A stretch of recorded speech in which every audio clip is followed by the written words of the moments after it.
Saudara, kebakaran hebat Rabu malam terjadi di pemukiman padat penduduk Gampung Pusung Lama, Kecamatan Banda Sakti, Lok Semawe.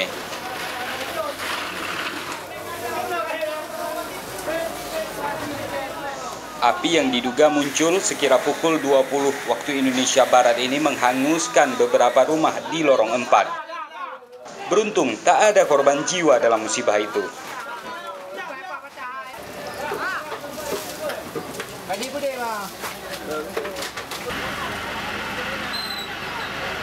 Upaya pemadaman dilakukan warga dengan turut melibatkan armada pemadam kebakaran.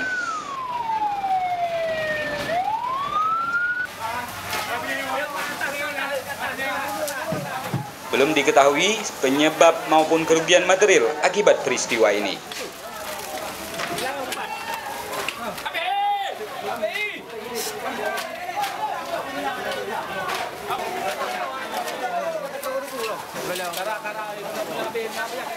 Dari Lok Semawe, Zaki Mubarak, Serambi On TV.